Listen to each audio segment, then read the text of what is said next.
The African Union Commission says it's extremely appalled by attacks against African students in Noida and other cities in India. The AU says it deplores the violence which targets Africans, particularly Nigerians. The attacks have also resulted in the displacement of many Africans from their normal places of residence, thereby putting their lives at risk. Nigerians and a Kenyan have been targeted in the latest attacks on African nationals in India. Here's CGTN's correspondent Ravinder Bawa with more. Maria Burundi, a student of bachelor's, is discharged from a hospital in the northern state of Uttar Pradesh in India. A victim of hate crime, Maria's injuries have been treated, but the scars cannot be erased. Of course, she did not speak to the media, but others spoke on her behalf. It's just that everyone to stay indoors. No one is asked to move out, and police has provided an emergency contact. It's quite unfortunate. But we are working, the police are working tirelessly, and we believe the issues will be resolved soon. Inside the hospital, two victims of such racist violence are still struggling to be back on their feet. Emmanuel Amalawa and his friend Chukumalu, along with two others, were attacked on the 28th of March by a mob of men while they were shopping in a mall. This was a reaction against the death of a class 12 student who allegedly died due to overdose of drugs provided by Nigerian nationals.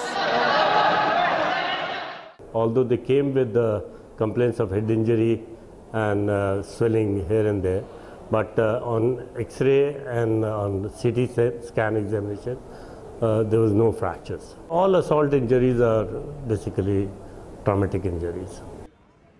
The Nigerian High Commission officials have raised the matter with the state administration, and advisories have been issued. I assured them that their safety is our primary concern, is the concern of our government and our police officials also. And we were having a close interaction with this union leader. And we just asked them to be little cautious for 2-3 days. The whole of African community living in India is shocked and are living under fear. It will take many more steps before faith between the two communities is back on track again. Ravinder Bawa, CGTN, Noida.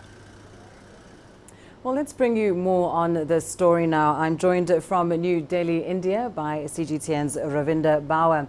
Ravinder, we've just heard there, of course, that Indian authorities are trying to reassure African nationals that their safety is a concern to the government. But what practical steps have been taken to actually ensure that these African students will be protected?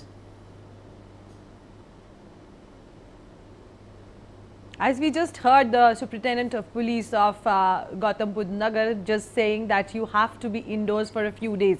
This is the caution that the police has asked the students to take. So that is one step which the students are going to take on their own. But as far as police is concerned, we just saw within 48 hours of the first attack, there was another attack on this Kenyan woman. So it's not very easy, the situation is not very safe at the moment. Police has deployed more people and more teams in that whole area where these student communities are living, and they have provided them an emergency number for them to connect if there is any such, if they doubt or if there is any suspicion of a person who will be attacking, they can call on this number, immediately inform the police. So that these kind of arrangements have been done. Police is alert. At the moment they receive a call, as in this girl's case, all the officials were there, they were helping her out, they were trying to make things easy for her, which is unusual in India in any such case. So definitely police is trying to do more. We've just heard in the parliament, the deputy speaker of the upper house, Rajya Sabha, actually spoke up, deputy chairman,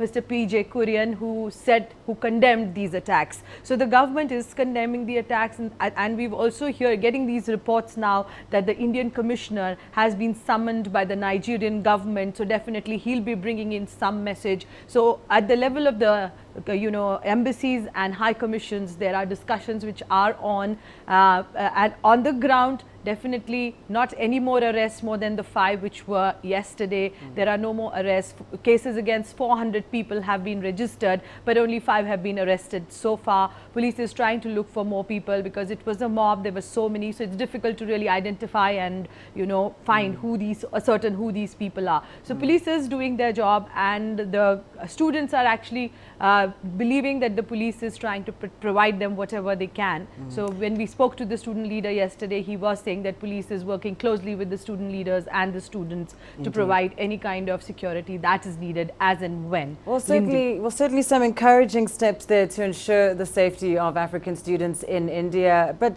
is this enough to satisfy Nigerian officials? Let's bring in our correspondent in Lagos, Deji Badmus, joining us live there from Lagos. Deji, you've just heard what Ravinder was saying there with regards to safety measures, police action taking place on behalf of the African students. But has there been any response so far from the Nigerian government? Are they satisfied that India is doing enough?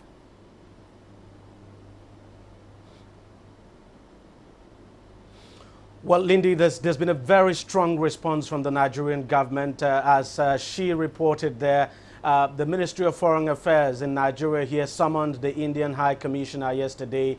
And of course, the Nigerian government condemned the attacks. The Indian High Commissioner as well condemned the attack and said the Indian government has actually condemned it as well.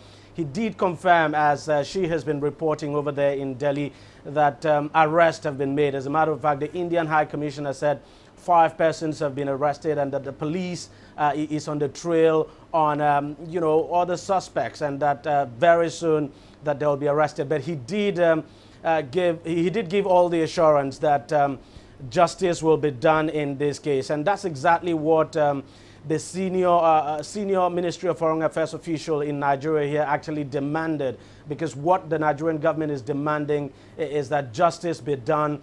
As a matter of fact, the Ministry of Foreign Affairs official who briefed said it's actually not the first time that Nigerians will be attacked, and then asked the Indian government you know, to step up and make sure those who are responsible for these attacks are arrested and that justice is done in this case. And of course, that's the assurance the Indian High Commissioner gave yesterday. Indeed. Ravinder, let's come back to you once more. As you mentioned, perpetrators have, some of them at least, have been identified. A few arrests have been made. But what's being done from a long-term perspective to prevent incidents like this in the future? Some point to the fact that there are some major integration challenges between Africans and Indians.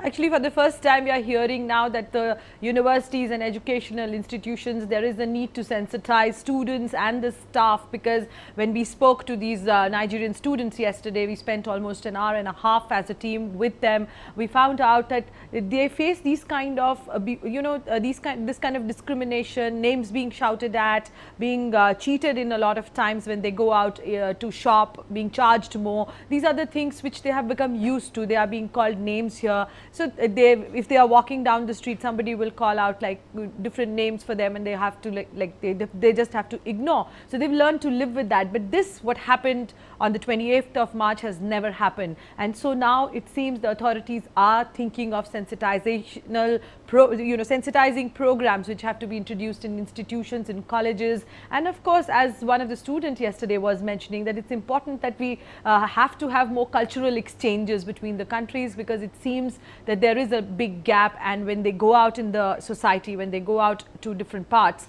they are not welcomed. And that is why they have actually, some of the students were talking about the fact that they are not going to let their younger brother or younger sister come and study in India anymore. They might choose some other country. So that's another big loss for the Indian you know, economy as well, because there are around 25, rough estimates say 25,000 students who come to India every year from Nigeria to study. So India has to really think about it, because all these students, if they choose and go to some other country, so the government has to come up with more steps in terms of integrating the two communities, to have more cultural exchanges, to actually make people comfortable with each other, to live and make a better you know, college or a university atmosphere. Lindy. Indeed. And Deji, just returning to you now, just tell us what kind of support is extended to Nigerians that are studying and working abroad. I mean, an incident such as this, can they go to the embassy, for instance, for help and a space of refuge, really?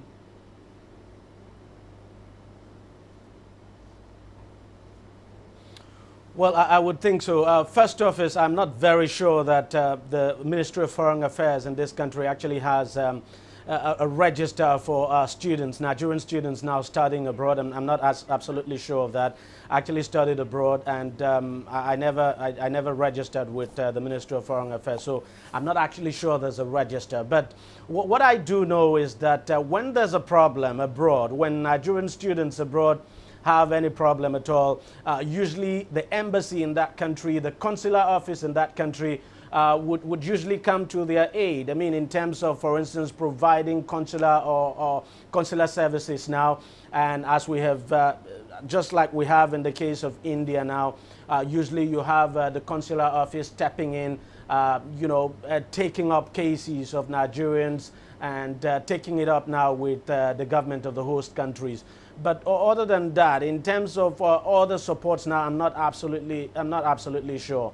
But what I do know is that usually when there are cases like this, as we have seen in some other countries, including the United Kingdom, of course, you have the Nigerian High Commission in those countries, or as the case may be, the embassy in those countries step in and try to resolve whatever problem there is. We saw that in Ukraine, we saw that in Russia, and we've seen that in other countries as well.